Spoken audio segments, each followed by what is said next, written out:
Welcome to the Perfect Life Awakening Show, hosted by Royce Morales. Royce has been a transformational facilitator, teaching groundbreaking, spiritually based courses for more than 4 decades. She is the author of 3 books about her teachings. Join Royce as she takes you on a journey into how to live your best life and find your true purpose through discovering the origins of subconscious, disempowering notions and releasing them. She talks with experts and inspiring people just like you who learned to trust their intuitive inner wisdom, which led to life-changing shifts. Today, her guests live an empowered existence and are helping change the world to a higher consciousness place based on truth and love. You deserve to awaken to, align with, and embody your true self and live a life filled with love. Transform yourself from triggered to empowered and create your perfect life. Here is your host, Royce Morales. Welcome. I'm so glad you are joining us today, and I'm so excited to be sharing an amazing chat with Jennifer Arthurton. And let me just introduce her because it's just exciting. Well, before I introduce her, let's just talk about the fact that I would say most people, maybe, I don't know, dread the thought of being called old. I know the other day I was in the market and I was trying to reach something, and some young guy just came running up to me. Do you need some help? And I thought, wow, do I look like somebody that needs help to reach something on a top shelf? I just thought it was so funny, but it really triggered that thought that maybe I'm the kind of person now that people stop and go, are you okay? So is there anything more insulting than being called old? We have so many euphemisms. I looked it up, and let me just read some of these euphemisms to you. Elderly, advanced, mature, senior, getting on, past your prime, ripe, over the hill. The list was really endless, and that's just the top 5 or 6 that I wrote down. So a lot of us are doing anything and everything to make sure that no one knows our age, or we might even lie about it, color our hair, get facelifts, all that stuff. So let me introduce you to Jennifer. She's the founder of Old Chicks Know Shit. And I think there couldn't be a more accurate way to describe us old chicks. And it's a community and a podcast designed to inspire and support midlife women in chasing their dreams and creating their kick-ass next chapter. I just love how you're phrasing all of this. She runs a mastermind community called the Maven Collective for powerful midlife women on the journey to creating their kick-ass chapter, which I just said. It's a course. It's not a course, or a coaching program, but she does do coaching. And it's a community of shared experiences and learning designed to inspire and elevate each other. And so today, we're just going to talk about some of those notions about age and what's going on out there. So welcome, Jennifer. I'm so glad you're here. Thank you so much for having me. Oh, my pleasure. So first of all, the truth is age is just a number. So I want to talk about you. I want to talk about society, the culture, but let's start by talking about you. How did you get started in this? Tell us your story. Yeah. So in the year leading up to my 50th birthday, I found myself divorced, unemployed, an empty nester, and I was also bedridden with a stress-related illness. And it was as though every identity of who I thought I was in the world was literally stripped away from me in what seemed like overnight. And I was forced to really come to terms with the question, who am I? If I'm not a wife, if I'm not a mother, if I'm not a corporate executive, then, who am I? Who is the woman underneath it? And I couldn't answer that question. I did not know because I had never really given thought to who I was just doing what they told me that I should do. So, I followed that checklist that we all get handed early on, go to school, get good marks, Yeah. get yourself a good corporate job, work your way up the ladder, stop in there, have some kids, get married, do all of those things. Check, check, check, check, check. I did them all. But what I realized was nowhere on that list was there, be happy, like do something that feels meaningful to you. That wasn't on the list. Yeah. That was an option on the list. So, when everything fell apart, I was kind of like, what happened? I did everything right. There must be something wrong with me. And I really kind of turned it back on myself. And, it took me a while to start asking myself, okay, well, maybe you don't know who you are, but what is it that you want for your life? And even that was a question, because I had become so disconnected from myself in all of the doing, like a lot of us women do, right? Like we're taking care of everybody and everything, making sure everybody's okay. And we are last on our to-do list. That part down at the bottom that's got all the dust and tumbleweeds on, the part we never get to, that's where most of us exist. And so I went on a very deep personal development and spiritual journey to start asking those questions, right? Who was I? Who am I? Like, what is it that I want? And eventually I got to this place where, I was like, I'm 50, I have maybe 30 or 40 years ahead of me. Like there has to be, like, this is a huge chapter of my life. There has to be something in there. And, when I started looking around at, the portrayal of women in their 50s, it's pretty grim, right? Like, if you see a woman over 40 in mainstream media, it's either, she's representing bladder leakage protection, meal replacement shakes, retirement plans, or, she's sitting on the porch waiting for her grandkids to visit. And I'm like, all of that is very well and good and all needed in this world, but it really represents a fraction of what it means to be a woman in this time of life. So, I started looking for inspiration for myself and was like, okay, where are all these women in their 50s, 60s, 70s who are doing amazing things in the world? Where are they?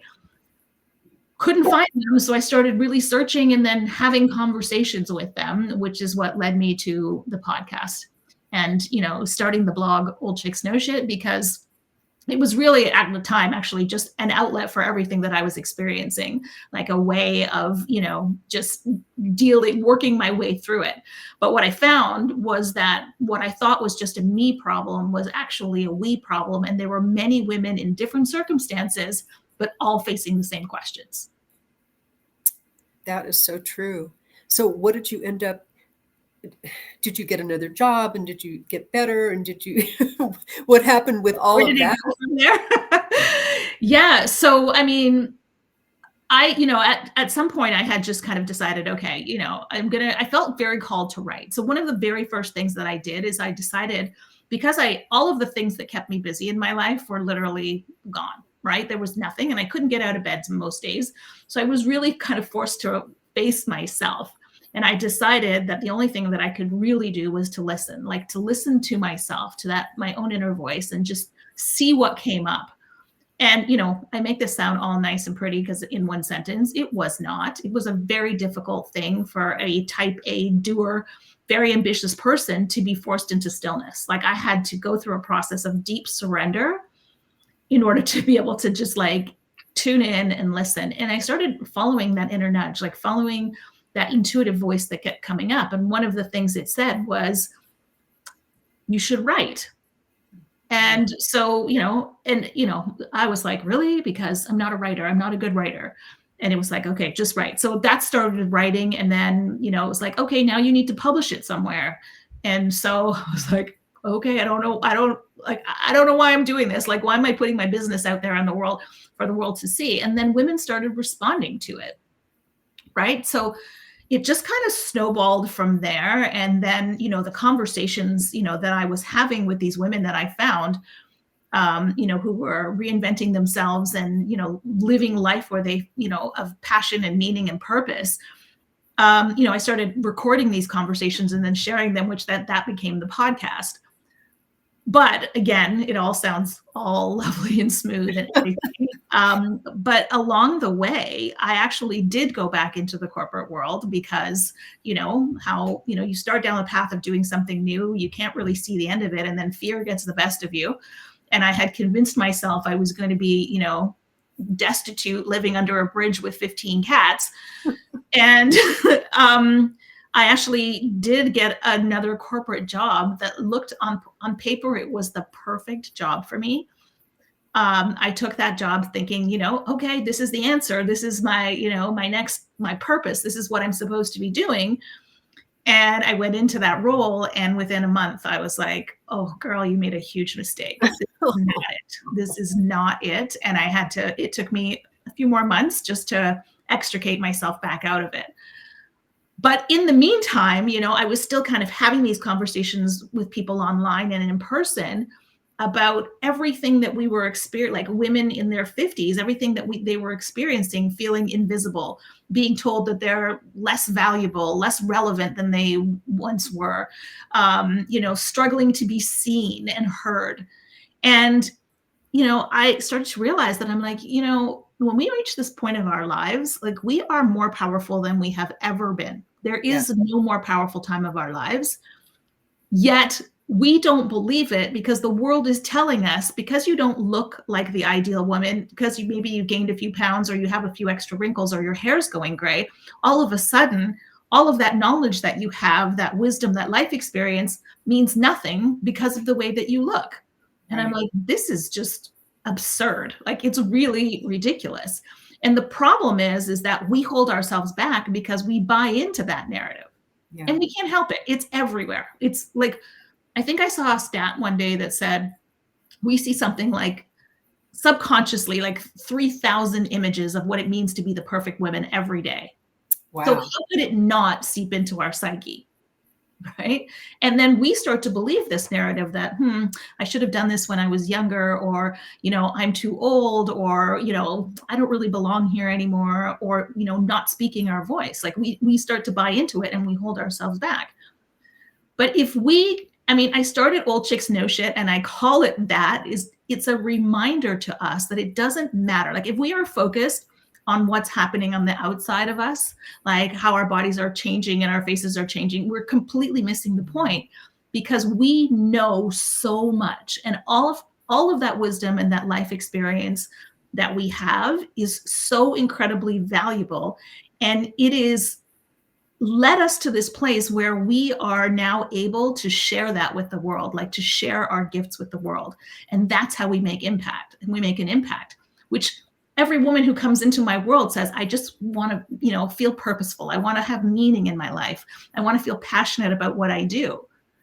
And this is how we do it, is by leveraging all of this life experience, all of the challenges, the problems that we've solved, the accomplishments that we've made. All of that has set us up perfectly to now deliver those gifts into the world, the gifts that are so needed. Yeah.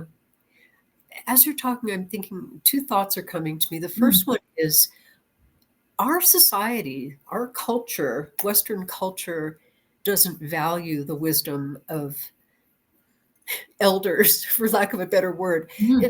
It's not universal. It's really a Western society thing. I mean, in Japan, they idolize their wise elders. Why do you think it's like that in Western society? It's interesting, that as an advancing society technologically, I think we've left some important things behind. Like, we're so focused on the new that we've missed the fact that there is value in the history, in, the things that have been here for a while.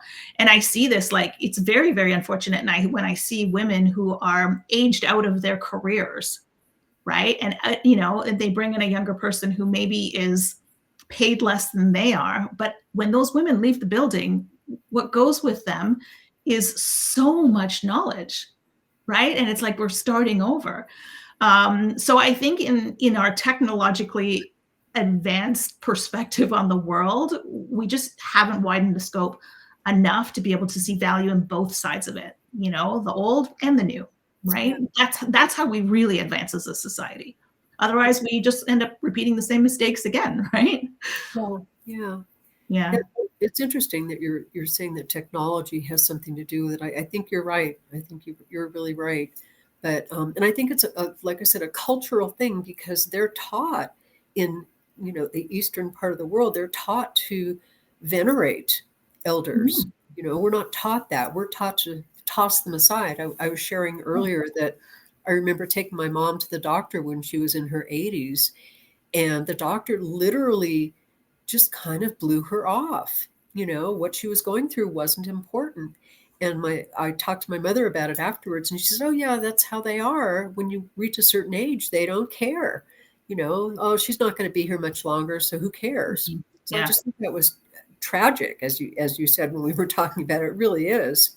It Yeah. really is. Yeah. And I've had the same experience with, with my father who, he's 90 years old, but he is sharp as a tack, and, I've taken him to doctor's appointments where they're talking to me. And then I have to redirect him to say, well, he's the patient. Like you should be talking to him. I'm just like the driver because he's no longer driving. Right. But Yeah. there's this automatic thing, or, they'll start talking to him and they'll change their tone of voice. They'll speak louder. They'll slow down. Yeah. And that just infuriates me because here's a man who he's probably smarter than I am. In fact, I know he's smarter than I am, right? And very, very quick. But, there's this automatic assumption that he can't understand or, that they need to make some adjustments for him, Yeah. which, and maybe in some cases that's required. But I think it's that automatic assumption that gets us into trouble. Yeah. Yeah. It is interesting because I think a lot of it, yes, I'm not as technologically advanced as my grandchildren. They could, figure out how to program a computer, and I can barely figure out how to use Facebook, but that doesn't make me discountable. That doesn't Right. mean that you laugh at me or, oh, my grandmother can't even figure out Facebook, that sort of thing. But if they ask me the meaning of life, I can give them that. And they don't know that yet. Right. Yeah. So, okay. So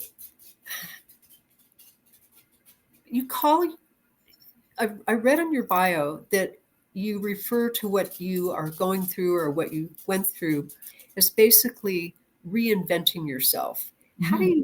How do you, shall we say, convince people that they need to be reinvented or inspire people to do that? Yeah, I mean, I don't think anybody needs to be convinced to be reinvented. For most of us, we reach this point of our lives, and I call this chapter of our lives is where we refocus, right? So for most of our lives, we're focused outside of ourselves, right? Like building our careers, raising our families, doing all the like taking care of everybody and everything, right? So we're focused outside, and we're seeking validation from the outside. Am I a good wife? Am I a good mother? Am I a good sister? All of these things. When we reach this stage of life, and especially when menopause happens, which I call menopause the pattern interrupt, because it literally kind of shakes our foundation, right? Like you can't ignore it. You literally can't ignore it. So it shakes the foundation, and what that the reason that foundation is being shaken is because it's trying to turn our attention away from what's happening outside of us to what's happening inside of us. Because yes, we're going through a lot of physiological change, but we're also going through mental, emotional, and spiritual change Yes. within us at this point of our lives. And so this is like the little wake up call. So all of the women who end up in my world, are not coming because they're like, oh, this is interesting. They're feeling called to something, Yeah. right? Like whether it's a new career, whether it's different relationships, like whatever that might be, they're being called to something. And, this is where, the human brain starts to kick in. Like they feel this intense calling, but then they're like, well, how do I do this? How do I get there? I'm afraid. Like all the fears and doubts and limiting beliefs start coming to the surface. And so, what I do is I help them. I call myself the way shower or the path clearer.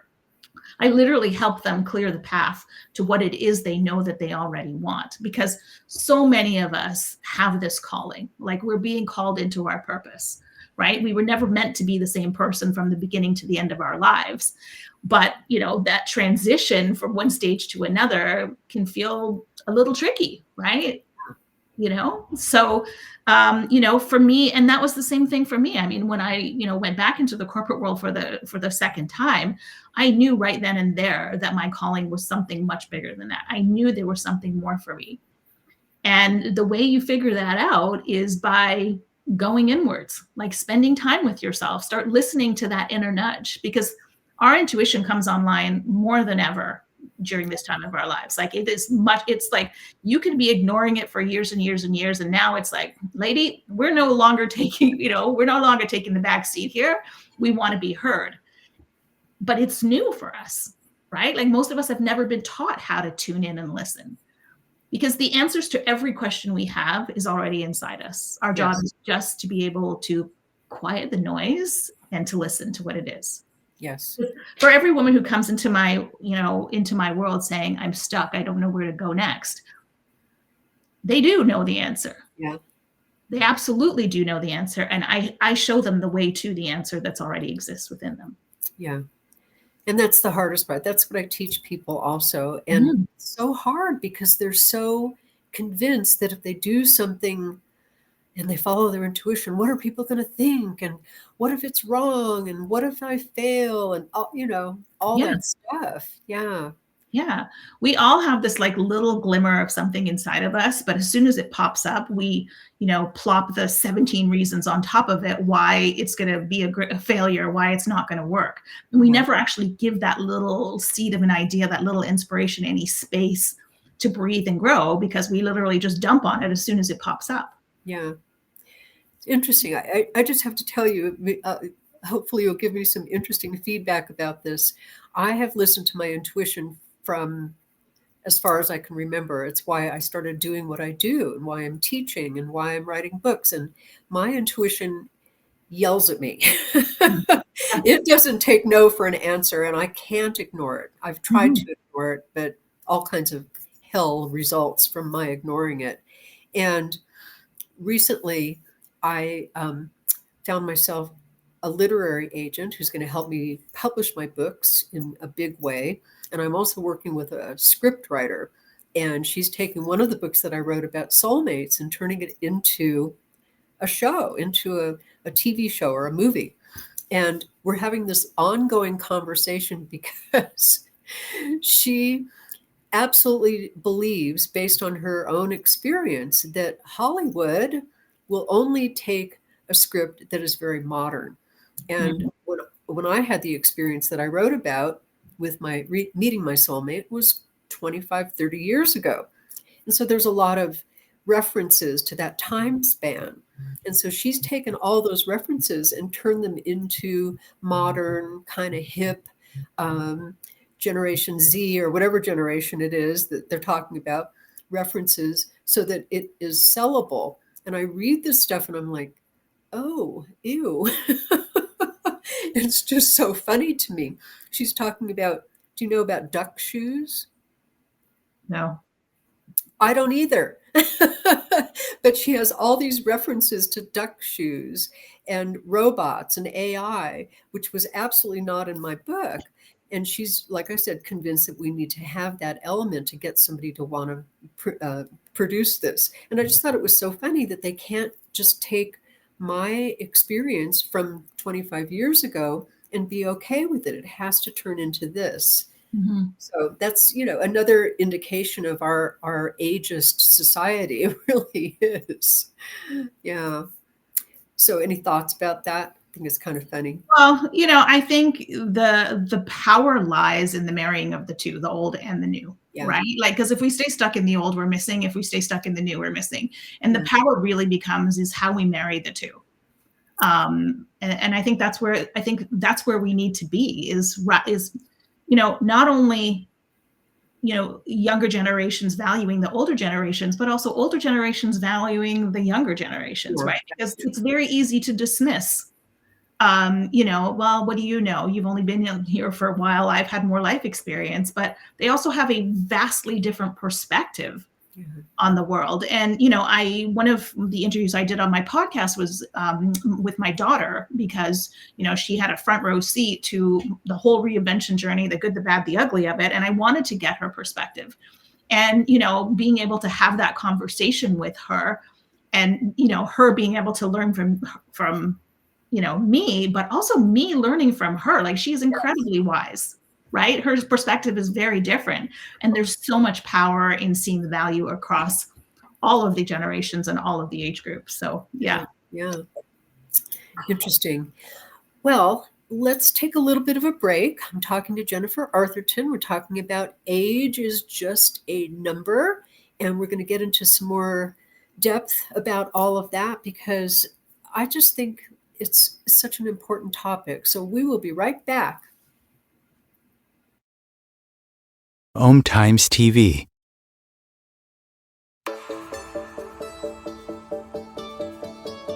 Do you crave joy but feel stuck? Do you go through life feeling constantly triggered and frustrated? Fear is likely the culprit, and subconscious fear is likely sabotaging you. Perfect Life Awakening is a time-tested, spiritually based approach to inner transformation created by Royce Morales. For over 40 years, she has helped people get to the origins of subconscious fears and ultimately help them find their true purpose and a life full of joy. Sign up for Perfect Life Awakening today at roycemorales.com. You deserve to go from triggered to empowered, shifting your life with Perfect Life Awakening.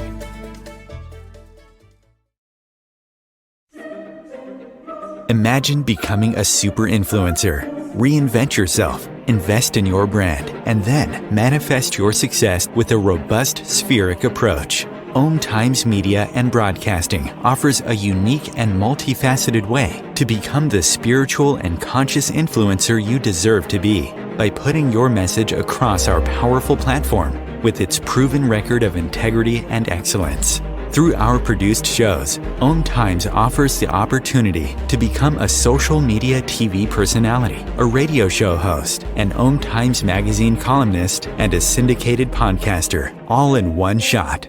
By live streaming your show on Om Times TV and broadcasting it across the extensive Om Times radio and TV networks, you become more than a host. You become an ambassador and a force for positive change. Om Times. Open yourself to the possibilities.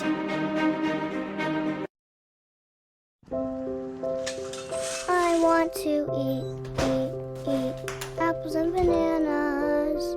I need to eat apples and bananas. Why can't I eat apples and bananas? Support the Feeding America nationwide network of food banks to help provide meals to those in need. Join us at feedingamerica.org.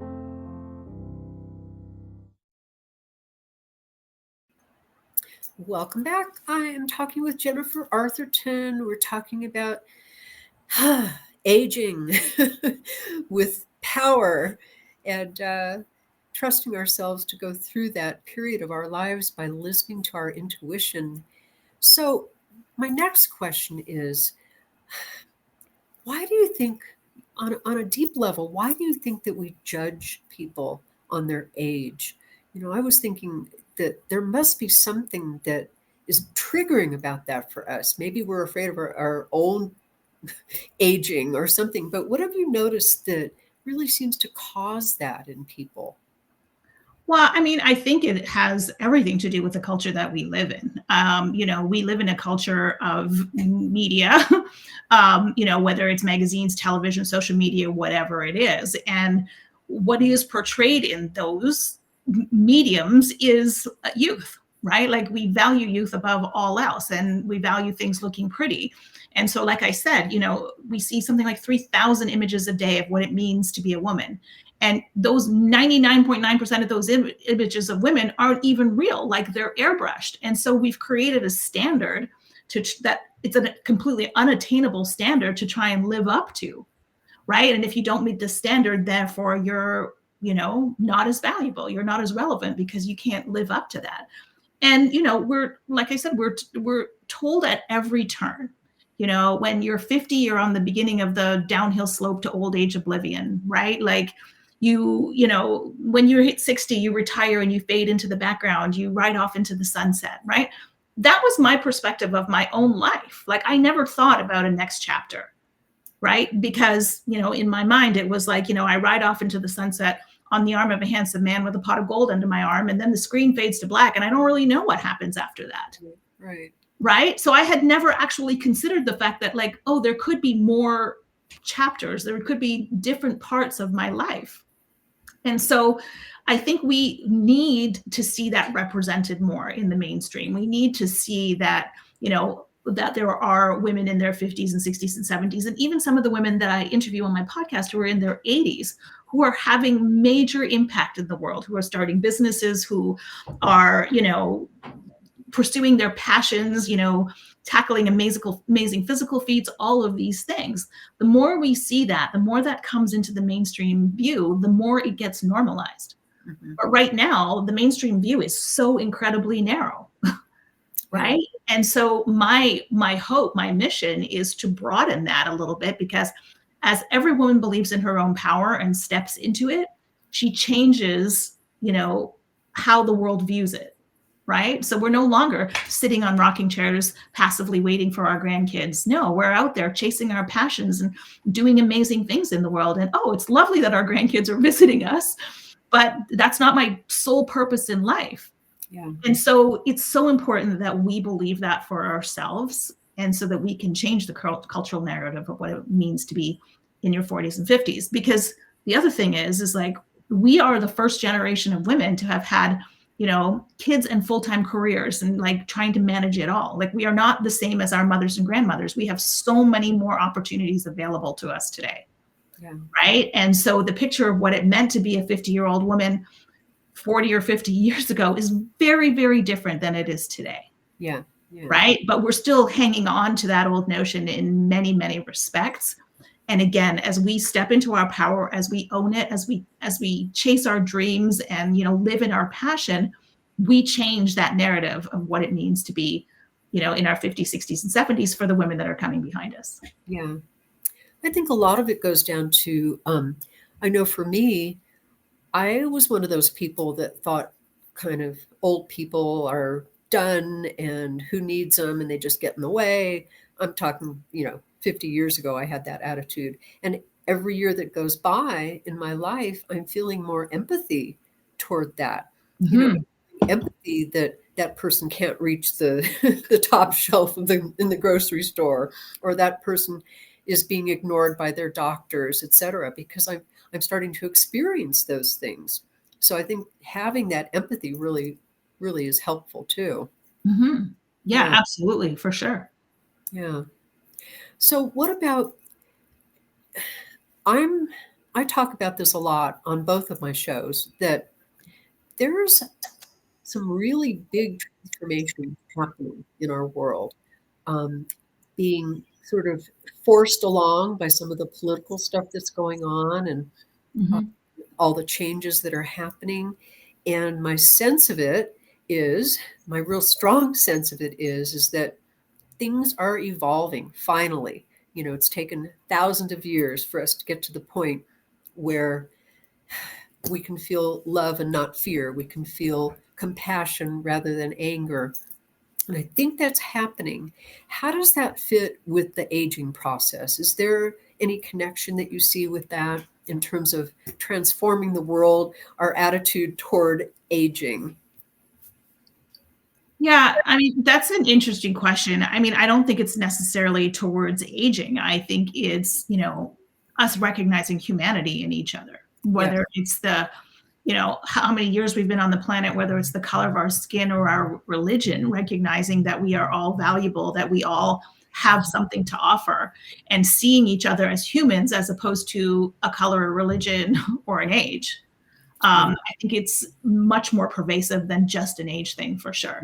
And, as the world turns, hopefully, like you said, that sense of empathy, builds for people. Because that's really how we pull ourselves out of this, right? Yeah. And we sometimes can't get to that place of empathy until we go through something. Yep, sometimes. Yeah, unfortunately. So, okay. Tell us about the Maven Collective. First of all, what is the word Maven? How do you define that? It's one of my favorite words. If you look up the dictionary definition of the word maven, it says an expert with knowledge and wisdom to share. And I love this because when you look at the typical, like the archetype of a woman's life, you know, the various stages, you see maiden, mother, and then you see crone, right? So maiden and mother, pretty, you know, self-explanatory. But to me, it felt like there was a gap, because it's like as soon as you are no longer an active mother, all of a sudden you become this crone, this wizened old woman sitting on the mountaintop spouting wisdom before she leaves the planet. And I was like, there is a huge gap. Like I couldn't see myself as the crone. Like my daughter had left home, and I was like, I couldn't relate to the crone. And I noticed that like there was a gap. And when I saw the word maven, to me, it was the perfect explanation for that time between, you know, when we're no longer active mothering and we become the wizened old crone. It's like you're an expert with knowledge and wisdom to share. So we're old enough to have had, you know, acquired all of this life experience and wisdom, and we're young enough to be able to see the impact of us sharing that in our lifetimes, as opposed to the crone who may be imparting wisdom before she leaves the planet. So maven for me was the perfect articulation of this chapter of life that is very much ignored. Again, you know, people can see you like you're as a mother, and as soon as you're done being a mother, then you're a wizened old crone. There's like, again, there's probably 30 years in there, like the longest chapter of our lives yet, which had no acknowledgement whatsoever. So, you know, I co-opted the maven years. And the Maven Collective really is a community of midlife women who are in the process of reinventing themselves and, you know, chasing their dreams, creating something new in their lives.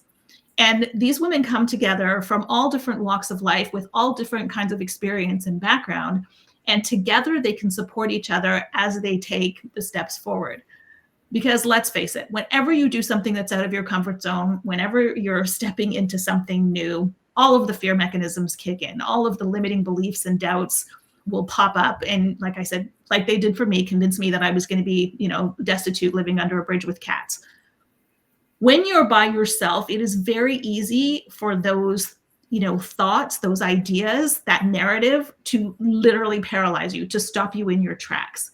But when you're amongst a group of women who are also on the same journey with you, who can see you for what you are, who can see your knowledge and your wisdom and experience and support you and hold you accountable and, you know, cheer you on, you can go so much farther, right? So, you know, there's that old African proverb, if you want to go fast, go alone. If you want to go far, go together. This is it, right? And it's a place where, you know, where you can come so that women can hold your belief on the days that you are struggling with it, right? And the women will come into the group and be like, today, I just can't do it. Today, you know, is not going well. And, you know, they will express their fears and doubts, and the women rally around them and support them, and then they move forward. So this really is a collective of, you know, elevating all of these women together, like, you know, everybody supporting each other to live your most powerful, passionate next chapter possible. And we can't do that without community. I know that I would not be where I am was it not for the fact that I was surrounded by women who are doing the same thing as me.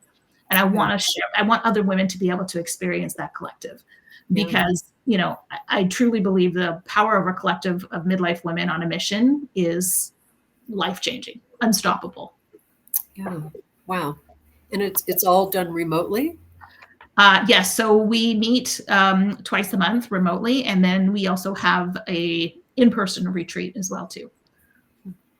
And you also work with people, you coach people individually. Tell us about that. Yeah, so in addition to the Maven Collective, so there's the podcast. I also coach women one-on-one.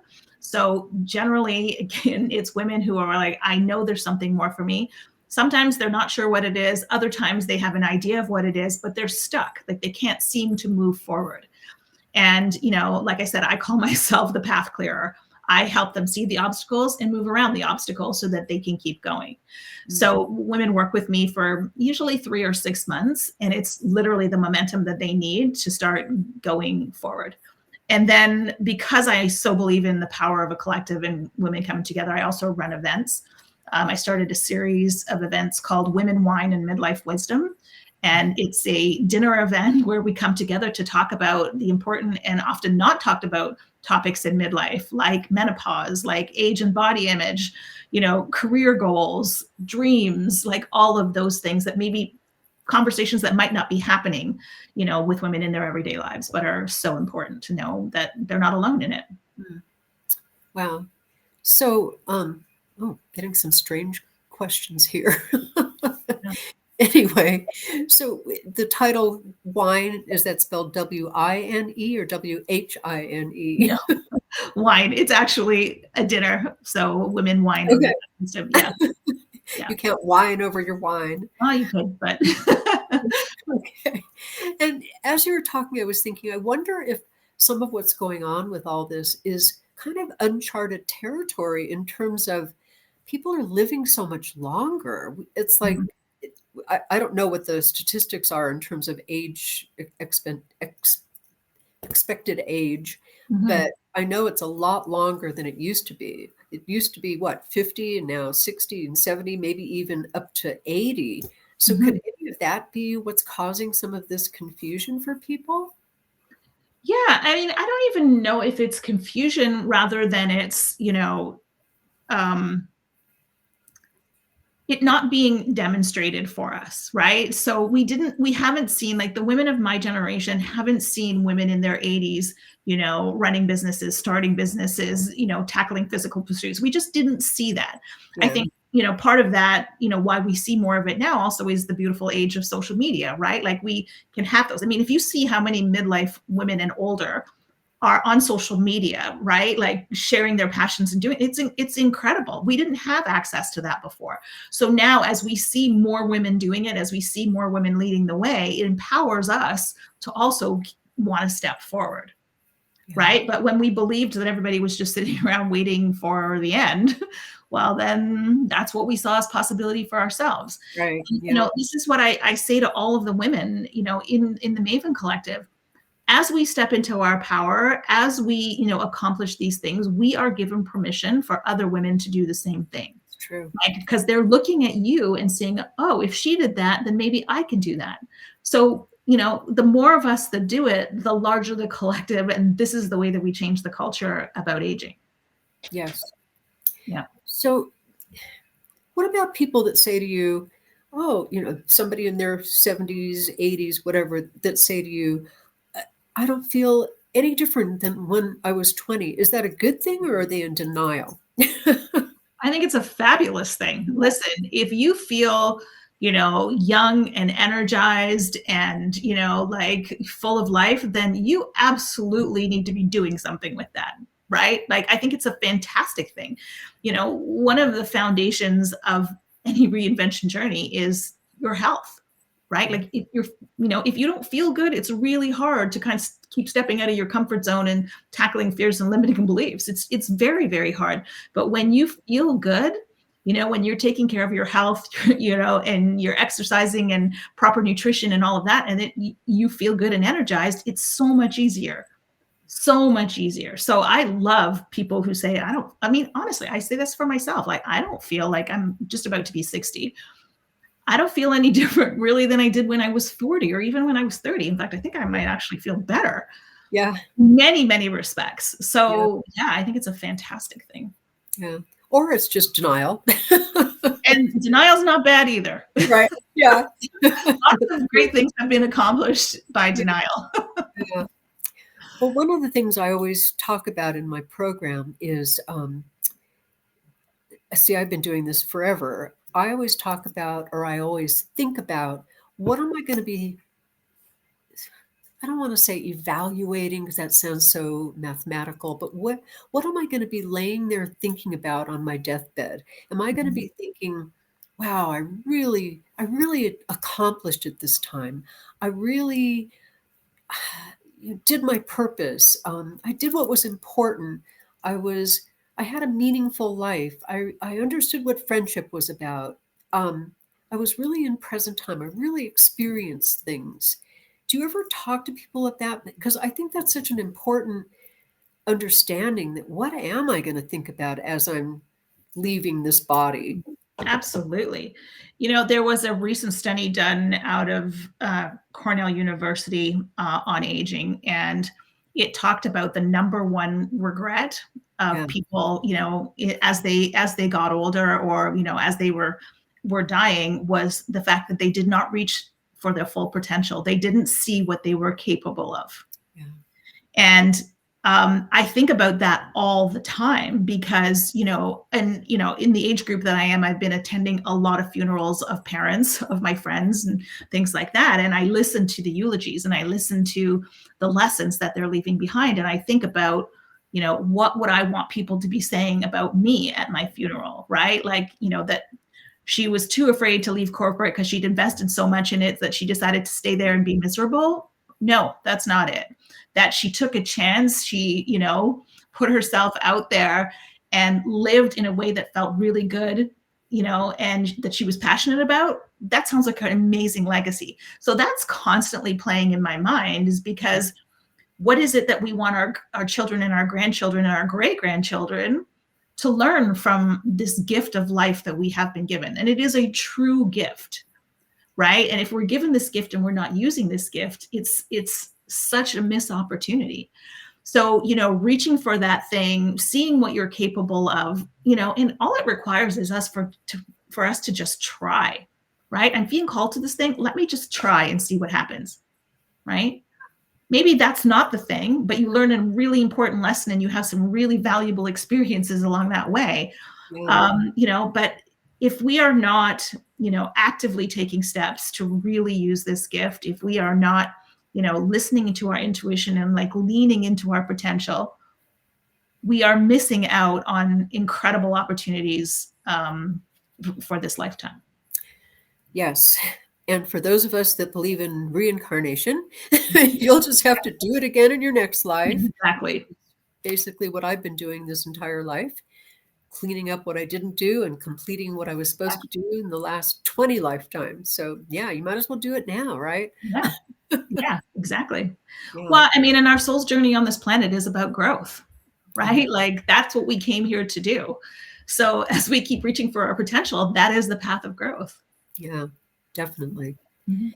And life will just keep presenting it to you until you embrace it and say, okay, I'm going to do it now. Yeah, nothing to lose. And I think that's part of it too, because there really is nothing to lose, you know? Yeah. So what if you don't end up writing that book? You'll do it again, or Right. you'll do something else, or maybe that's, you know, Yeah. another direction to take you. So there's Yeah. nothing to lose. Exactly. That's a hard place for people to get to, you know, Mhm. really, when you come from a true spiritual place in life, you can get to the point where you go, really, there is nothing to lose. Right. So, yeah, There's nothing to lose. That's exactly right. And there's everything to gain. yeah, yeah. So in our last few minutes here, what else would you like to tell people in terms of what you do, or what you can accomplish with people, or what you're noticing really needs to be accomplished with people?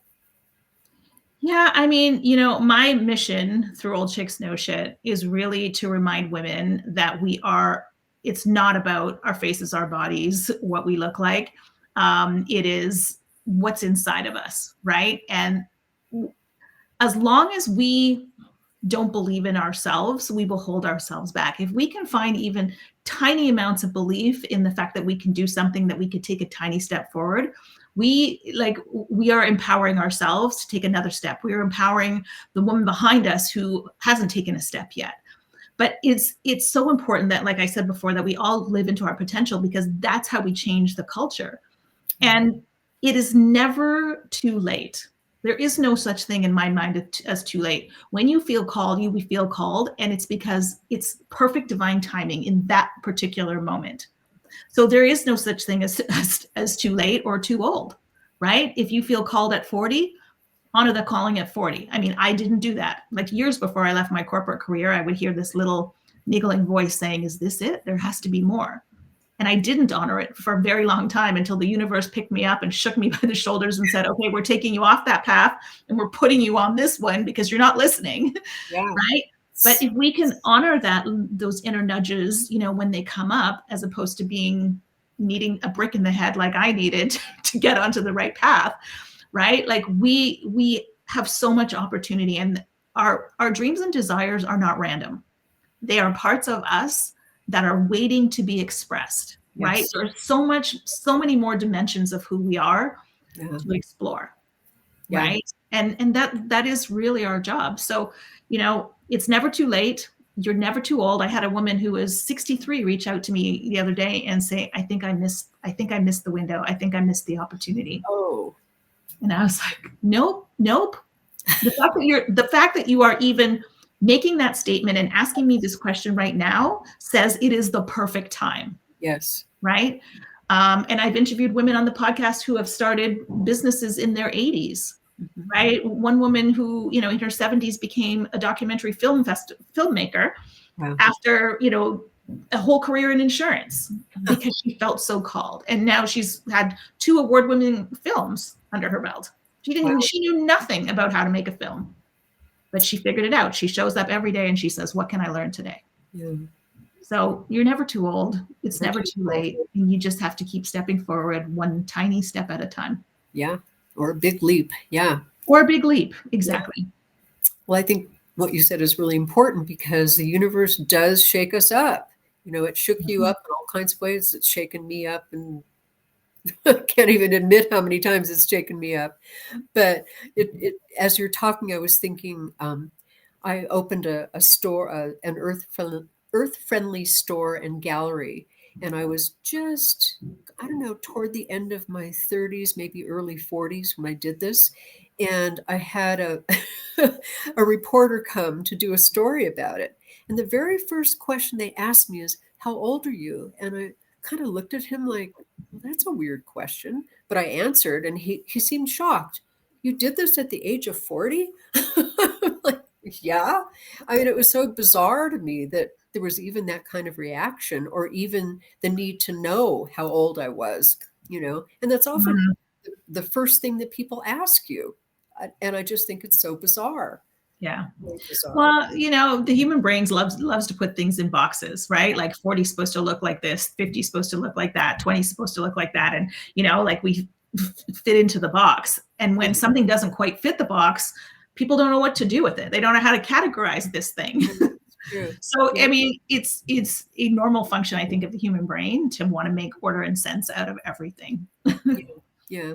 Well, I certainly didn't feel old. And then I suddenly thought, well, maybe I am too old to be doing this. It was funny. And that's always the first thing we want to know when somebody died. How old were they? Yeah. Yeah. Versus, did they fulfill their purpose, or did they live a meaningful life, or had they changed the world? Yeah. Very sad. Exactly. So we're running out of time. So how do people find you? Tell us your website and all of that good information.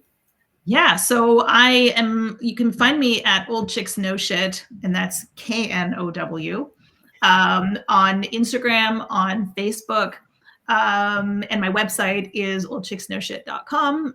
In all of the places. Would love to have people come join the community, join the conversation about, what it means to step into your kick-ass next chapter. Yes. And is there a fee for doing this, or is it just, how does that work in terms of supporting you? I mean, yeah. So the absolutely joining the Facebook group, or you can get all the information on the website absolutely free. I put out a lot of free content on social media. There absolutely is a fee to join the Maven Collective and also to work with me one-on-one. But this is an important part of the process because, as you know, energy investment is energy, and you're putting energy towards something. And that's an important part of the process of, stepping forward. Excellent. Well, I'm glad you said that because I was going to say you need to charge for your services. Yeah, absolutely. Excellent. Well, thank you so much, Jennifer. I really appreciate what you're doing, and keep up the good work.